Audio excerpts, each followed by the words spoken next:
Salut, salut la meute, j'espère que vous allez tous très bien. Nous sommes en fin de semaine, le week-end, et qui dit week-end dit récap des positions que nous avons prises voilà, en cours de semaine pour justement voir quelles sont les erreurs que nous avons pu faire, identifier bien sûr les bonnes choses que nous avons pu faire, bien sûr les mauvaises choses aussi que nous avons pu faire. C'est vraiment important de faire le récap, mais qui dit aussi fin de semaine dit préparation de la nouvelle semaine, bien sûr. Nous sommes des traders et notre travail c'est de nous préparer tout le temps. On n'a que ça à faire, hein, se préparer tout le temps, se préparer, se préparer, se préparer. Et si vous êtes nouveau, d'accord, sur la chaîne et que vous venez d'arriver, bienvenue dans la tanière de ELS Trading, là où les stratégies sont féroces et les résultats royaux, ça c'est sûr et certain. Donc aujourd'hui, d'accord, ce week-end, moment sacré où les lions se préparent pour dominer la savane des marchés. Analyse complète, en tout cas en partie Forex, crypto, indice, tout ce que tu dois savoir pour commencer la semaine avec puissance, clarté, confiance, et c'est vraiment important. Attache ta ceinture, car ici, on ne suit pas le marché, on traque le marché. Ça, c'est vraiment important. On ne se contente pas de suivre le marché, nous, on traque le marché parce que nous sommes des prédateurs. On essaye de voir ce que les gros poissons, comme on dit, les baleines, les institutions, on essaye de voir les traces qu'ils laissent sur le marché. On va prendre des décisions raisonnables, cohérentes avec notre plan et stratégie de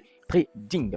Donc, bien sûr, n'oubliez pas, abonnez-vous, partagez, parce que YouTube dit que pour beaucoup qui regardent les contenus, ils ne sont pas abonnés. Donc abonnez-vous si vous voulez avoir plus de contenu, vous voulez avoir des vidéos de formation, en tout cas apprendre de nouvelles choses et bien sûr partager pour que la communauté puisse grandir et que nous puissions bien sûr chasser sur les marchés ensemble. Et n'oubliez pas, laissez un like et réagissez en commentaire. Réagissez si je fais une erreur, vous pourrez toujours me corriger, poser des questions et partager des choses ensemble. Nous discutons, nous échangeons. Nous sommes tous des passionnés des marchés financiers et nous partageons notre passion ensemble.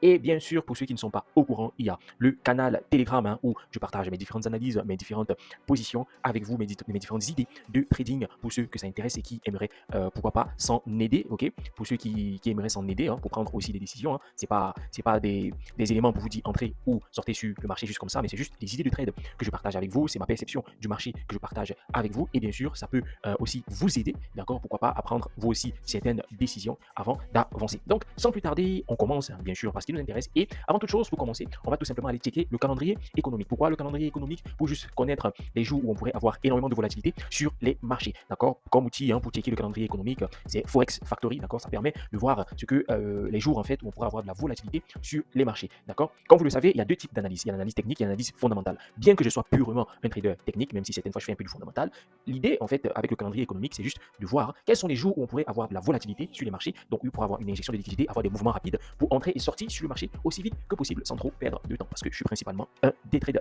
d'accord.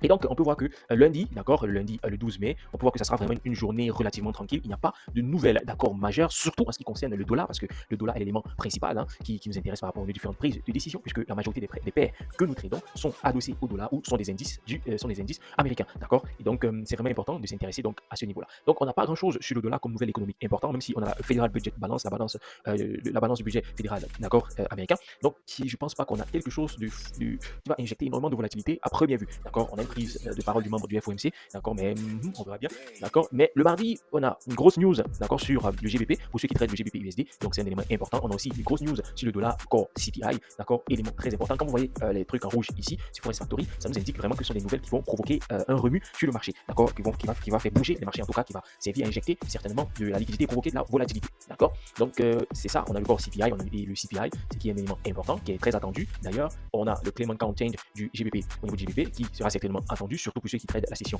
de Londres, d'accord. Et bien sûr, en soirée, d'accord, on a la BOE au niveau toujours du GBP, GBP, on parle ici du Royaume-Uni, surtout, d'accord, la zone, on a Londres et tout cela, d'accord, ils utilisent le pound britannique, d'accord, donc d'où le GBP, ok. Et mercredi aussi, on a une nouvelle au niveau de l'Aude, au niveau de l'Australie, donc pour ceux qui traitent par exemple les paires qui sont rattachés au dollar australien et autres, donc ça sera un moment assez intéressant, pourquoi pas, pour saisir des opportunités sur le dollar australien. Aussi en soirée, aussi jeudi, voilà, jeudi aussi, en soirée, on a une nouvelle au niveau de l'Australie, de l'Australien, on a encore une nouvelle intéressante au niveau du GBP, ok, de la Grande-Bretagne, voilà, la Grande-Bretagne. Donc jeudi, on peut s'intéresser donc aux paires attachées au dollar australien, comme le AUD USD, aussi s'est intéressé au GBP USD, d'accord, parce que ce sont des nouvelles qui provoquent de la volatilité. Jeudi encore, on va s'intéresser au dollar américain, parce qu'il y a de belles nouvelles, on a le core PPI, core retail sale, le retail sale, donc employment claim, vraiment des nouvelles qui sont attendues, une bonne série de nouvelles, ok, l'après-midi. Enfin, l'après-midi de mon côté, tout dépend de comment vous. Donc jeudi, donc vendredi aussi, nouvelle sur d'accord, le dollar.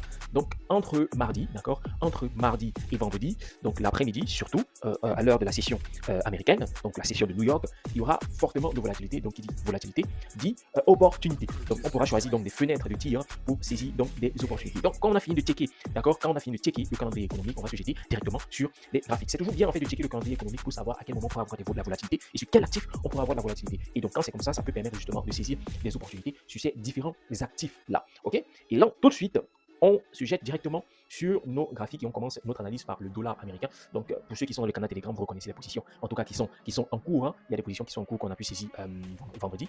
Donc, c'était plutôt pas mal et bon, on espère que ça va aller chercher donc notre TP. Moi, personnellement, je commence toujours mon analyse sur le time frame daily. D'accord, je commence mon analyse toujours sur le time frame daily. Et qu'est-ce qu'on peut constater tous ensemble, c'est que globalement, d'accord, on est dans une belle accumulation. Ici, hein, si on dézoome globalement, on voit que nous sommes dans une belle accumulation du dollar. AMD, on a eu un AMD, d'accord, accumulation, manipulation, distribution. Donc là, on est à la baisse. On est venu casser ce bas majeur ici et le prix a laissé derrière un fair value gap, d'accord. On a ici un fair value gap daily dans lequel le dollar se trouve en ce moment et comme vous le savez, les fair value gap servent de support et de résistance. Donc on peut dire qu'on a une résistance au prix en ce moment et on peut constater tout de suite que il y a eu un petit rejet, en tout cas, il y a un petit rejet qui s'est engagé ici. Le prix a clôturé bien vrai au-dessus de la journée précédente, mais on voit quand même que cette bougie de rejet est manifeste et on est à l'intérieur d'un fair value gap, plus ici une zone de résistance encore. Donc on a un overlapping entre un fair value gap et une résistance, une ancienne résistance qui avait été formée depuis la période de 2024. Donc le prix se retrouve dans cette zone à l'intérieur. Donc est-ce qu'on va avoir une baisse du dollar, surtout qu'on a de la low résistance ici, regardez. Oh, erreur. Ok, donc on a de la low résistance ici. Voilà, ok. On a de la low résistance ici, ok. Donc, est-ce qu'on pourrait avoir un dollar qui va venir chercher cette low résistance avant, pourquoi pas, de repartir à la hausse, ou bien on va avoir un dollar qui va tout de suite être chargé à bloc et repartir directement à la baisse. Alors, la réalité, c'est que on ne le sait pas, ok, on ne sait pas, on n'a pas une boule de cristal pour se dire, ok, voilà ce qui va se passer. On essaie juste de lire et de voir ce que le marché nous donne comme indication pour pouvoir prendre des décisions. Donc pour l'instant, au niveau argumentation, ce sont les vendeurs qui ont la main, d'accord, mais on peut constater que, ok, au niveau acheteur, les acheteurs ont poussé, on fait un énorme rejet, voilà, en français. Les acheteurs ont fait un énorme rejet sans être venus prendre aussi, d'accord, cette liquidité qui est en dessous de ce niveau. Donc on est quand même à l'intérieur d'une zone de supply ici, donc une zone de supply, on voit la mini consolidation avec une grosse expansion. Donc on est venu se planter à l'intérieur de cette zone de supply. Donc pour l'instant, dans le cas présent, ce sont les vendeurs qui ont le plus de force parce qu'on voit qu'il y a de la liquidité à venir chercher ici, liquidité interne vers une liquidité externe. Alors, si on descend sur le time frame daily, d'accord, si on revient sur le time frame daily, parce que toi on est sur weekly, on peut voir que le prix est revenu à l'intérieur d'un VI, volume imbalance, qui fait encore office, d'accord, de résistance, et on voit que le prix a rejeté, ok, on voit qu'il y a eu un rejet au niveau de ce VI, regardez, là on a ce VI, volume imbalance, ok, on a ce VI, et donc on peut constater que, ok, le prix est arrivé juste dessus, et on est en train de rejeter, ok, on est en train de rejeter. Donc, qu'est-ce qu'on pourrait avoir par la suite, la semaine prochaine en tout cas, on pourrait penser voir un dollar baisser, ok, on pourrait penser voir un dollar baisser, mais pour l'instant, je ne prends pas de décision. Donc, ce que moi j'aimerais voir, surtout sur ce time frame 4 heures sur lequel nous sommes là tout de suite, c'est voir un dollar pousser comme ceci, pour revenir à l'intérieur de ce fair value gap 4 heures, créer un nouveau contexte de marché, mitigation, ok, on vient break, on fait un BOS ici, on crée un fair value gap ici à l'intérieur encore, et seulement à l'intérieur de ce fair value gap sur ce time frame 4 heures, on pourrait saisir des opportunités pour venir chercher des plus bas, donc revenir donc en dessous des niveaux des 100, parce que vous savez le niveau des 100 en ce qui concerne le dollar c'est un niveau psychologique, donc passer encore en dessous de ce niveau des 100 pour venir chercher des plus bas. Et comme target, qu'est-ce qu'on peut avoir comme target? Comme au niveau target, on a plusieurs éléments qu'on peut avoir. Hein. Niveau target, on a déjà premièrement ce swing low, on a ici ce fair value gap qui n'a pas encore été mitigé, on a ici ce plus bas, d'accord, parce que comme vous pouvez le constater, le prix quand même est en train d'évoluer, d'accord, ici dans une dynamique à la hausse. Donc même si on saisissait une opportunité à la baisse, on pourrait venir donc en tout cas ici sortir quelque part ici, d'accord, en fonction de ce que le marché pourrait nous donner. Donc en cours de semaine, on va voir ce qui pourrait donc se passer et comment le marché va évoluer. Et vous le savez, si on est bearish sur le dollar, automatiquement on est bullish sur l'euro, d'accord, on est bullish sur l'euro. Et donc au niveau de l'euro, on vient toujours hein, sur le time frame weekly, on vient toujours sur le time frame weekly parce que c'est bien d'avoir une observation globale aussi hein, de ce qui se passe. Comme sur le dollar, sur l'euro, regardez, on a ici un beau niveau 1, regardez, un beau niveau de résistance. D'accord, on a un beau niveau de résistance ici qui a été touché plusieurs fois et qui coïncide avec un fair value gap, ok, qui coïncide avec un fair value gap. On a ce niveau de résistance ici qui coïncide avec un fair value gap. On pourrait même l'étendre un peu plus, hein, on pourrait l'étendre un peu plus pour venir chercher jusqu'ici en bas puisqu'on a une touche, deux touches, trois touches, ok, ici 4 touches et 5 touches. On a 5 touches au niveau ici et on a à l'intérieur ce FVG. Nous sommes en weekly bien sûr, on a à l'intérieur ce FVG, weekly. Et donc, qu'est-ce qui pourrait donc se passer? C'est de voir l'euro rejeté, d'accord, voir un euro rejeté à ce niveau pour repartir chercher des plus hauts. Alors, qu'est-ce que c'est ce qui va se passer? Non, on n'en sait rien, d'accord, on n'en sait rien. Et donc, on continue tout d'observer puisqu'on voit qu'on a quand même mis une tendance baissière qui s'est mise en forme ici en daily. Donc, qu'est-ce qui pourrait se passer? C'est quoi? C'est peut-être pousser encore plus pour venir chercher ce niveau ici avant de repartir, d'accord? Pour venir chercher ce fair value gap qui est tout en dessous ici avant de repartir. C'est ce qui pourrait se passer. Mais comme je vous ai dit, on n'en sait rien. On n'a aucune maîtrise de ce que le marché nous donne. Tout ce qu'on a, c'est juste, d'accord, des petits indicateurs de ce que le marché pourrait faire. Mais si on continue à suivre la même logique de ce que nous avons en 4 heures, on voit que le prix est toujours dans une belle schématique de baisse. On voit qu'on a fait un BOS ici, on a fait un BOS ici, d'accord? Et donc, le prix est revenu ici, dans cette zone, où on a un order block ici, on a un order block, le prix est revenu. Ici, on prend l'outil Fibonacci pour suivre depuis cette zone jusqu'à tout ici en bas. On peut constater que, ok, on est revenu sur les 50%, puis pour avec un order block, on voit qu'il y a une grosse bougie de rejet, ici qui nous indique qu'on pourrait continuer, d'accord, à aller chercher des plus bas. On pourrait continuer à aller chercher des plus bas. Bien sûr, on a ce fair value gap qui fait office d'obstacle, mais bon, pour que on se dise que l'euro reparte à la hausse, il faudrait que le prix rebondisse sur ce fair value gap, vienne casser, d'accord, de préférence ce plus haut ici, laisse sa route un autre fair value gap pour qu'on reparte à la hausse. D'accord, ça sera un scénario idéal pour la hausse. Mais en attendant, très intéressant, on est dans une belle condition de baisse, d'accord? On est dans une belle condition de baisse pour aller chercher des plus bas. Et selon moi, mes confirmations, je peux constater que, ok, j'ai saisi une belle entrée sur le dollar, mais j'ai raté une belle opportunité sur l'euro parce qu'il y avait de quoi saisir une opportunité ici, ok? Mettre le stop au-dessus. Non, stop loss de préférence ici, toujours comme je le fais, et pour venir chercher, d'accord, des plus bas. Ça, c'est vraiment ce qui aurait été intéressant. Mais dans ce cas de figure, il n'y a pas de problème. Si le marché me fait un pullback, d'accord, si le marché me fait un pullback à l'intérieur, pourquoi pas, revient chercher à l'intérieur de cette zone ici quelque chose, de la liquidité, c'est parce que je vois on a laissé un swing high ici, ok, si le marché revient pousser un peu au-dessus pour revenir à ce niveau, pourquoi pas rentrer pour venir chercher des plus bas. Malheureusement, opportunité ratée, mais c'est pas grave, il y a toujours d'autres à saisir. Donc, voilà un peu la perspective que j'ai, d'accord, pour l'instant. Sur l'euro, on reste à la baisse avec une opportunité en cours, en tout cas pour l'instant, qui n'a pas été prise, mais on va voir ce qui va se passer quand le marché va ouvrir. Et quand le marché va ouvrir, donc, potentiellement, il pourra avoir quelque chose à faire. Et comme vous le savez, quand on est haussier sur le dollar, les paires de devises en général qui ont pour devise secondaire, merci, qui ont pour devise secondaire le dollar en général, si on est haussier sur le DXY, alors ces paires de devises en général, on cherche plutôt des opportunités à la baisse. Donc, les devises comme GBP-USD, Euro-USD, Euro-USD, NZD-USD, donc ce sont des devises comme ça en général où on peut observer des baisses. Alors, en ce qui concerne le GBP USD, si on vient jeter un coup d'œil rapide à weekly, on est dans la même dynamique. Ici, vous pouvez voir qu'on a un fair value gap. Mais ce qui me dérange un peu avec le GBP, c'est qu'on est venu déjà chercher la liquidité ici. Or, si on est venu sweep la liquidité ici, comme vous pouvez voir ce swing high, en général, ça peut indiquer, d'accord, parfois que bon, on est dans une dynamique où on veut repartir à la baisse, d'accord. Mais pour arriver jusqu'où cette mini correction, on n'en sait rien, bien sûr, on n'en sait rien. Mais ce qui est intéressant, c'est qu'on a créé ici un autre swing high, et qui dit swing high dit liquidité. Donc il y a de la liquidité qui a été laissée à ce niveau. Donc même si on entrait dans une correction, pourquoi pas entrer dans une correction, même si la plus profonde qu'elle soit, elle peut arriver jusqu'ici avant de repartir à la hausse. Ok, ça ne dérangerait pas. On va voir comment le marché évolue. Revenu pourquoi pas jusqu'à profond et avant de repartir à la hausse. On verra ce que le marché donc va nous donner. Mais on voit que il s'est déjà plongé dans notre fair value gap qui est ici, plus chevauchement, overlapping avec ce niveau de résistance ici. D'accord. Donc ce qui pourrait se passer, on a quand même un rejet après que le prix soit revenu à l'intérieur du fair value gap. On peut voir quand même qu'on a un rejet. Et donc si on vient regarder sur du daily, on peut voir que la toute dernière bougie daily, celle de vendredi, a déjà clôturé au-dessus, d'accord, de la dernière bougie du jeudi. D'accord. La bougie du jeudi, on voit que ça a clôturé au-dessus du corps. Donc pour l'instant, c'est plutôt un bon indicateur de hausse, mais ça ne suffit pas. On peut voir aussi ici qu'on est venu sweep la liquidité. On n'a pas sweep la liquidité en plus, voilà, on n'a pas sweep la liquidité, donc c'est pas très réconfortant d'avoir laissé cette liquidité ici, plus ce fair value gap. Donc ce qui pourrait se passer, pourquoi pas, c'est justement voir le prix revenir, pousser, pourquoi pas, hein, vraiment pousser à l'intérieur de ce fair value gap après avoir pris, ok, après avoir pris cette liquidité. Ok, on va le prix pousser avant de repartir. Donc, qu'est-ce qui pourrait se passer? On verra bien. Alors, contrairement à l'euro USD, on peut voir que même si on est dans un schématique de baisse, par rapport à la stratégie que j'utilise pour prendre position sur le marché, le schéma de baisse n'est pas très clair pour l'instant sur le GBP comme il est sur l'euro. L'euro offre des arguments beaucoup mieux et beaucoup plus intéressants, d'accord, que le pound britannique. Donc, ce qui fait que je vais donc plutôt m'intéresser à l'euro en attendant de voir comment le pound britannique pourra évoluer en cours de semaine. Et si vous êtes dans le canal Telegram, on va observer tout ça ensemble. Et bien sûr, un autre élément qui nous intéresse tous, c'est le gold. Le gold qui est un peu notre chouchou, hein, il faut le dire, un trader du gold, ok. Donc niveau gold aussi, on avait une position qui a été clôturée en break-even, ok.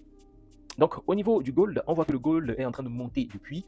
Beaucoup d'entre nous, même moi, s'attendaient à ce que quand le gold allait arriver au niveau des 2500, on allait avoir une baisse. Mais non, il a continué à monter 3000 jusqu'à il est arrivé au niveau des 3500, ce qui est assez incroyable en soi. Enfin, incroyable, c'est un peu exagéré, puisque au vu quand même de toutes les tensions géopolitiques auxquelles on assiste depuis quelques semaines, il est compréhensible, d'accord, de comprendre pourquoi le gold monte, parce que vous savez que le gold, c'est une valeur refuge. Et dans des situations économiques comme dans celles dans lesquelles on se trouve en ce moment, qui sont assez tendues, les gens donc vont chercher à avoir des valeurs refuges pour protéger leurs richesses et leurs avoirs. Et l'or est un élément essentiel parce que même s'il y a une guerre qui éclate et que la paix revient, tous ceux qui possèdent de l'or pourront les revendre un peu après, d'accord, et repartir de plus belle dans la vie de riches, s'ils sont encore vivants, bien sûr.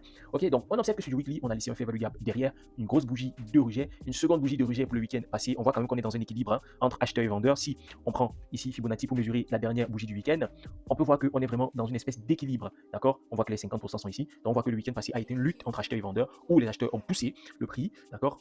On a ouvert ici, les acheteurs ont poussé le prix jusqu'ici et les vendeurs ont décidé de repousser pour revenir un peu plus bas parce que voilà, ils ne veulent pas, absolument, ils ont fait tout le possible. Regardez, ils ont fait tout le possible pour ne pas clôturer au-dessus de ce niveau ici qui est en train de rejeter depuis, d'accord, depuis quelques temps maintenant. Donc, qu'est-ce que ça pourrait signifier? Ça pourrait dire qu'on va ouvrir la semaine prochaine potentiellement avec une baisse, pourquoi pas, avant de repartir à la hausse. Maintenant, on a de la liquidité ici, on a la liquidité qu'on a laissée ici, on a la liquidité qu'on a laissée ici. Donc, laquelle on va venir prendre en premier? Est-ce celle-ci ou est-ce celle-là? Maintenant, ce qui est intéressant, c'est qu'on voit le week-end, la bougie du week-end précédent et on est venu chercher la liquidité au-dessus de cette bougie du week-end précédent, on est venu clôturer en dessous, d'accord. Donc qu'est-ce qui pourrait donc signifier? C'est quoi? C'est une baisse, d'accord. Vous venez chercher ce plus bas, revenir dans la zone des 3200, pourquoi pas, c'est pas impossible. Donc on va voir comment le prix va évoluer en semaine et seulement dans ces conditions, on va donc prendre position ou pas. Mais ce qui est déjà intéressant, on voit que le prix est revenu dans un fair value gap daily. Le prix à l'intérieur d'un fair value gap daily, on voit qu'on a un breaker ici, plus prise de liquidité. On a fait prise de liquidité, retour sur un order block.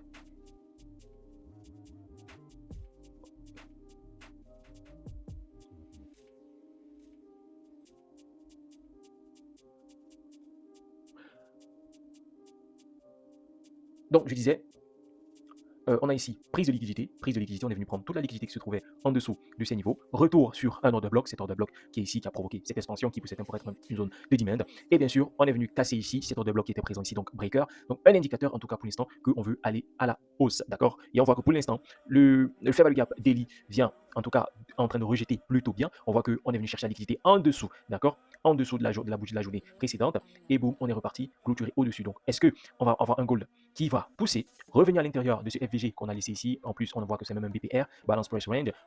Avant de repartir à la baisse, venir chercher la liquidité ici, se plonger, pourquoi pas, hein, se plonger, pourquoi pas, jusqu'à ce niveau, avant d'avoir un retournement, reparti au niveau des 3500, on n'en sait rien. Ou bien, est-ce que on va directement pousser au niveau de ce fair value gap, venir se servir de ce fair value gap, comme casser ce fair value gap et s'en servir ensuite comme support pour repartir directement à la hausse? On n'en sait rien, d'accord? On n'en sait rien, on ne sait pas ce que le marché va faire, mais ce qu'on sait, c'est juste que voilà les opportunités, les options qui se présentent à nous, pas les options qui se présentent à nous, et en fonction de ce que le marché va donner, on va essayer de saisir des opportunités. Donc, pour l'instant, on attend. Si on a un prix en 4 heures qui pousse pour venir clôturer, moi en ce qui me concerne, hein, pour venir clôturer, d'accord, au-dessus, ici, tout en créant un fair value gap, ça me plairait, ça m'intéresserait bien de pouvoir saisir une opportunité. Hein. Si on a un prix qui pousse, clôture au-dessus, laisse un fair value gap derrière, alors ça m'intéresserait de chercher des achats pour venir, pourquoi pas, rejoindre au moins le niveau des 4000, des 3434. On verra bien. Maintenant, en ce qui concerne une opportunité, des opportunités à la baisse, si on veut aller à la baisse, on voit qu'on a créé ce fair value gap qui a plutôt bien marché. Et donc, si on pousse, d'accord, ici, on passe en dessous de ce fair value gap, je vais aller regarder sur une heure, sur le time frame 1 heure, s'il y a de quoi saisir une opportunité pour venir chercher, d'accord, pourquoi pas, au moins ce plus bas ici, d'accord, ce plus bas ici, ou bien venir chercher beaucoup plus loin, parce qu'on vise quand même les 3200, pourquoi pas. On verra bien comment le marché va évoluer, et en fonction de comment le marché va évoluer, vous voyez, on va prendre des décisions. Et on finit, non, on finit pas, enfin, avant-dernier, BTC, d'accord, BTC USD. En ce qui concerne le BTC USD, comme vous le saviez, pour ceux qui ont suivi plutôt hein, les analyses qu'on avait partagées, on était au tout début sur un BTC baissier, d'accord, c'est qui nous a valu quand même de saisir une belle opportunité qui n'est pas allée très loin, puisqu'après on a eu ce retournement, et bien sûr derrière, nouvelle opportunité avec ce FVG qui a créé cet énorme mouvement. Comme vous le savez, alors à quoi on peut s'attendre donc la semaine suivante, si on revient directement sur du weekly, on voit vraiment une agressivité. Et je vous avais dit, si vous ceux qui ont regardé un retour au-dessus des 100 000, c'était attendu, on peut voir que c'est ce qui a été fait, et bien sûr, belle cassure au niveau des 100 000. Et je vous avais dit, si vous vous souvenez bien, que si on casse au niveau des 100 000, on pourrait avoir un rallye pour aller chercher vraiment beaucoup plus haut, pourquoi pas jusqu'à les 116 000. Alors, qu'est-ce qu'on pourrait donc avoir comme zone de rebond, ok, pour repartir donc chercher potentiellement des plus hauts. On voit qu'on a un fair value gap qui a été créé, fair value gap plus un swing high niveau de liquidité. Donc, on pourrait s'attendre à ce que la prochaine journée, c'est-à-dire la journée de demain, pourquoi pas, vienne donc ici jusqu'à l'intérieur de ce fair value gap, ok, vienne jusqu'à l'intérieur de ce fair value gap, pourquoi pas, pour qu'on ait un rejet à la hausse. C'est ce qu'on pourrait avoir. Est-ce que ça veut dire que le prix va juste venir rebondir directement ici avant de repartir? On n'en sait rien. Le prix pourrait venir jusqu'à ce niveau, rebondir jusqu'à ce niveau où on a un fair value area, d'accord, avant de pousser. Merci pour mon accent anglais. Ok, c'est ce qu'on pourrait avoir. Ok. Et donc, ce qu'on va attendre, on va observer tout simplement le time frame 4 heures. D'accord, on va observer le time frame 4 heures. Si du 4 heures, on voit que, ok, d'ici de cette heure de bloc jusqu'ici, on est venu suivre la liquidité. Donc, si le prix vient clôturer ici, déjà au plus bas de ce niveau ici, donc si le prix vient clôturer ainsi, si on pousse, le prix pousse, vient clôturer ici, créer un fair value gap, faire une nouvelle poussée, d'accord, une nouvelle cassure, pourquoi pas. On pourrait donc chercher des ventes pour venir, donc pourquoi pas chercher des plus bas, venir chercher ce niveau ici, et puis sortie, hein, sortie. Pourquoi? Parce que ce niveau ici, à ce niveau ici, c'est une zone où on pourrait avoir un rebond, donc il faudrait éviter d'être trop là. Donc à partir de ce fair value gap ici, ok, jusqu'à ce niveau ici, on poursuit une zone de rebond, ok, donc il faudrait faire très attention donc à ce qui pourrait se passer à ce niveau-là. Donc voilà déjà, voilà un peu mon point de vue, d'accord, voilà mon point de vue en ce qui concerne la semaine suivante. J'ai juste pris les actifs les plus importants, hein. Mais bien sûr, on peut terminer avec deux autres actifs, d'accord, qui m'intéressent aussi énormément moi personnellement, l'US 100 et le S&P 500, ok, principalement. Donc qu'est-ce qu'on a? On peut voir, en tout cas, il y avait une grosse chute. Là, on a une reprise, hein, d'accord? On a une reprise au niveau de l'US 100. On repart. On est venu casser. On a formé ici un CISD. D'accord? On a formé ici un CISD. Pour ceux qui savent pas ce que c'est, ne vous inquiétez pas. On va voir ça dans les vidéos de formation. On a ici une liquidité à venir chercher. Vous voyez qu'on est plutôt proche. Donc, on a une liquidité à venir chercher. Donc, pour moi, je me dis, au niveau du Nasdaq, on pourrait pousser, venir prendre cette liquidité, d'accord? Si on veut chuter avant même de chuter. Ok? On pourrait venir chercher cette liquidité avant de repartir à la baisse. Mais vraiment, je doute pour l'instant qu'ils veulent revenir à la baisse. Je pense qu'ils peuvent pousser et continuer même à pousser jusqu'à l'intérieur de ce fait value gap ici. Et je suis vraiment très intéressé pour ce qui pourrait se passer ici. Ok? Je suis très intéressé pour ce qui pourrait se passer. Et moi, je me dis, ok, on pourrait pousser. Pousser jusqu'à l'intérieur de ce fait value gap. Voilà, avant de repartir à la baisse. Alors, est-ce que j'aurai la patience si je prends position d'arriver jusque-là? Non. Mais si je prends position, je vais m'arrêter à ce niveau. Je vais viser le niveau des 20 543, d'accord? Ou pourquoi pas, si j'attrape mon cœur, je m'avais cherché ce niveau institutionnel des 21 000, qui est même à l'entrée du fair value gap. D'ailleurs, ça peut être intéressant. Donc, on a 20 000, ok, 20 500 aussi, qui est un niveau psychologique. Donc, je pense que ce niveau pourrait être intéressant si j'entre pour sortir sur le marché. Mais bon, pour l'instant, je suis plutôt acheteur, d'accord? Je suis plutôt acheteur sur le Nasdaq. Je suis plutôt acheteur. Et maintenant, ce qui me plaît, d'accord? Ce qui me plaît, c'est qu'on voit qu'on est venu plonger à l'intérieur de ce fair value gap. On est sur du daily. On a pris la liquidité et là, on a poussé. Maintenant, ce qui me plaît le moins, c'est qu'on est arrivé à ce niveau ici. Ça ressemble à un sweep de liquidité aussi et on a clôturé en dessous. On n'a pas clôturé au-dessus, donc c'est pas du liquidity run, ça allait plutôt d'être un liquidity sweep et j'aime pas vraiment ça si je vais être haussier. Donc si je vais être haussier, il va falloir que j'attende un nouveau contexte vraiment qui me réconforte dans ma prise de décision. Et comme nouveau contexte réconfortant dans ma prise de décision, pourquoi pas venir donc ici chercher, d'accord, ces niveaux et revenir ici dans cette zone, ok, dans cette zone et repartir vers des plus hauts. Ok, ça sera un scénario qui me conforterait bien pour prendre, d'accord, un achat pardon, sur le Nasdaq. Et donc, en général, le Nasdaq et le S&P, ils se ressemblent plutôt bien, hein. Et si on vient jeter un coup d'œil sur le S&P rapide, comme vous pouvez le voir, je vous ai dit, les deux se ressemblent très souvent à quelques éléments près. Mais on peut voir qu'ici, on a laissé, ok, toujours ce swing high, de la liquidité à venir chercher, d'accord. Donc on pourrait pousser, comme je vous ai dit, c'est un peu préparé comme le Nasdaq, on pourrait pousser, revenir, suivre la liquidité ici, ok, avant de repartir, ok, vers des plus bas, repartir vers des plus bas pour aller où? Alors venir chercher ce fair value gap avant de continuer, ou bien qu'est-ce qu'on va faire en premier? Ce qui pourrait se passer, c'est venir d'abord avec la nouvelle semaine qui va commencer, chercher ce fair value gap avant de repartir, ok, vers les plus hauts. Ok, d'après vous, vous pourrez me dire en commentaire, d'après vous, quel est le scénario qui serait le plus plausible qui pourrait se passer? C'est on vient chercher cette liquidité, rebondir sur le fair value gap avant de repartir, ou bien pourquoi pas, on peut même ne pas rebondir sur le fair value gap, hein, on le casse, on s'en sert comme résistance, et puis boum, on vient chercher des plus bas. Ok, qu'est-ce qui pourrait se passer?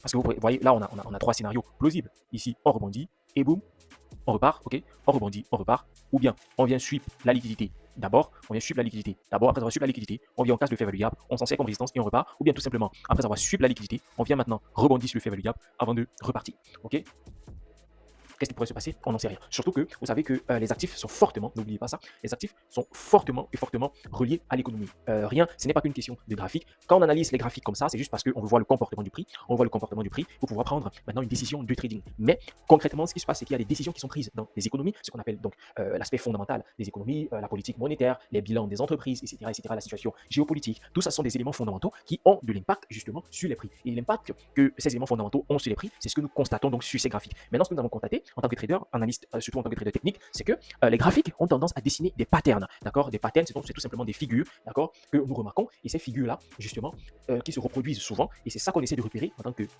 technicien, si je peux utiliser le terme, pour pouvoir entrer sur le marché. Même la théorie de dos, par exemple, la structure des marchés, pour ceux qui ont regardé la vidéo, la structure des marchés, si vous ne l'avez pas regardé, allez regarder, vous savez que la structure des marchés, d'accord, c'est comme ça, et ça, c'est Charles Do, si je ne me trompe pas, si je me trompe sur le nom, corrigez-moi en commentaire, mais c'est au moins que c'était Do, mais c'est plus c'était Charles Do, hein, mais c'est que c'est Do. Et donc, d'où la théorie de Do. La théorie de Do, justement, c'est que si nous sommes dans une tendance haussière, etc., on a le prix qui a tendance à faire des hauts de plus en plus hauts, enfin, en forme de dents de scie, etc. Donc, allez regarder la vidéo sur les structures du marché pour voir justement comprendre la théorie de dos. Donc, c'est vraiment ça. Ce sont ces patterns-là que nous voyons que le prix a tendance à faire, que nous repérons en tant que technicien pour justement prendre nos décisions. D'accord? Et c'est pour ça que vous allez voir dans le monde du trading 3 camps ou 2 camps, si on peut dire. Il y a ceux qui sont 100% de l'analyse technique. D'accord? Eux, ils ne sont que techniciens. Ils étudient les patterns sur les graphiques. Comme ceux-ci, ils utilisent les différents patterns sur les graphiques pour prendre des décisions. Il y a ceux qui sont fondamentaux, c'est-à-dire ils vont étudier les fondamentaux d'une économie, que ce soit macroéconomique ou microéconomique. Ils vont s'intéresser à la politique monétaire, hein, que seront prises, c'est en ce qui concerne par exemple les taux d'intérêt, l'inflation, le PIB, etc. Tout ça, ils vont étudier donc différentes économies pour prendre des décisions en fonction donc des informations qu'ils vont récolter. Donc, ils sont des fondamentalistes. Comme vous le savez, on s'intéresse aux fondamentaux d'une économie avant potentiellement d'aller investir dans cette économie. Si vous voulez par exemple aller investir en France, en tant qu'investisseur, vous allez devoir vous intéresser aux fondamentaux